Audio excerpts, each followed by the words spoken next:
When you have a dream and someone comes at you with a roadblock and says, you can't do this, and here's why. I'm not the type of person that goes, okay, and then it just ends there. Oh no.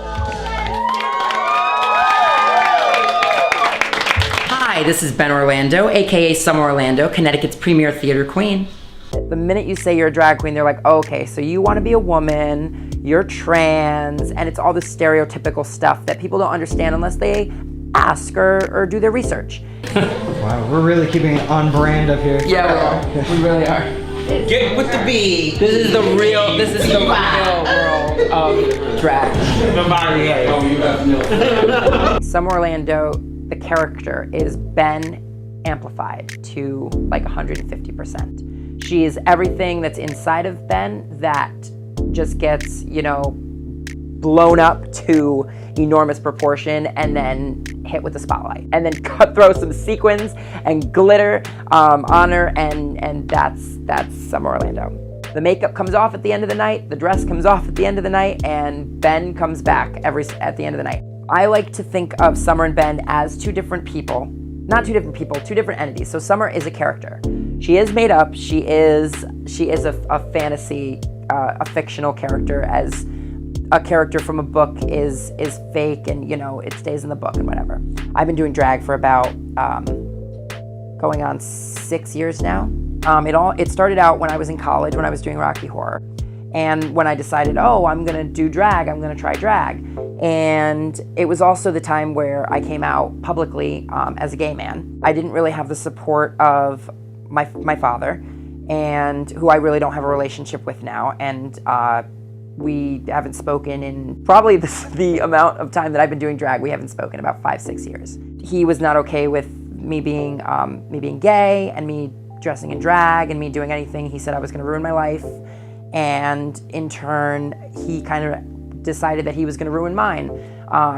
He stopped paying for college. I had to leave college. I wasn't really talking to my mom at the time. At first, she didn't want anything to do with it. She wouldn't come see any of my shows. She wouldn't come see me perform. So it was like a very rough time in my life. So I moved in with my grandmother. She not necessarily understood why I was doing what I was doing, but she understood that it was something that made me happy. It was artistic, and she always supported something that I did that was artistic because she figured it was a way of expressing myself. And then my mom came to terms with it down the line. And I think once I explained to her that it was another side of acting and another form of theater.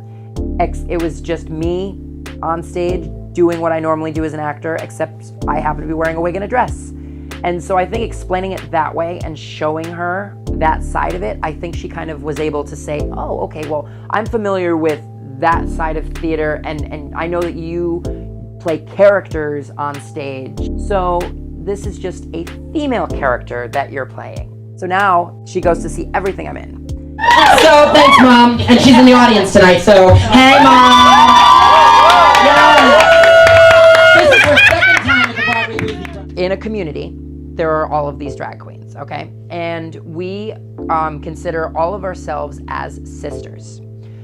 Because drag is a family in of itself, and it's all of these people who identify in the same way as, we're these performers, and we put on these costumes, these elaborate costumes, and these characters almost become a life of their own. We rip each other to pieces all the time, but it's all out of love and fun, and everyone understands that. It's not out of malice or hate, because we're all friends in the end when it comes down to it. All right, timekeeper. Your tone is very pointed right now. The show won't start till we ready. Get ready. You are not wearing those shoes. Wow. We'll always be bosom buddies, friends, sisters, and pals. One thing that I do stand very strong on is I do not back down on what I do, and I will not settle. I always stay true to me. I would say the most memorable to date show that I have participated in was I did a production of The Wizard of Oz, and it was going to be 50 minutes, and it was going to have all the songs. But then I was approached by the company that has the rights, and they told me that I couldn't do that, and if I continued on this journey to do the show, that they were going to have to tell Warner Brothers, and they would sue me. And that scared the crap out of me, because they were like, they will sue you like $50,000 and all your worth and everything. And, you know, through this amazing community that we have, I was able to raise all of the money needed to do the show in about 2 weeks. They said, okay, you've now given us this money, now you can do this show. So in the world of theater, a boy going and auditioning for a female role doesn't normally happen.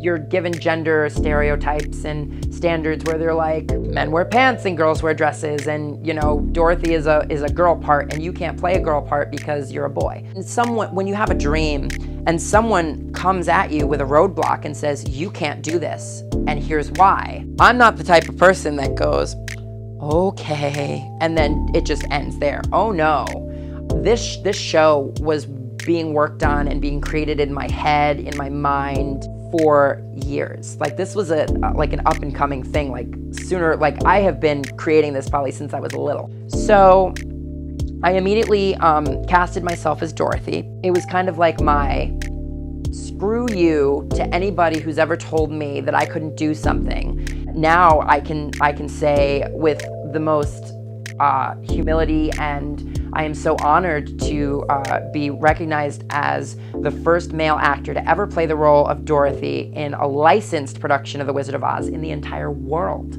I was the first, and you know, I hope I'm not going to be the last. So, you know, I think I've conquered one of the biggest dreams I've ever had in my entire career of being a drag performer. And so that was really, really cool. When you are happy with a product that you put out and it is exactly what you envision and what you strive to put out, that is the greatest fulfillment that any performer can ask for.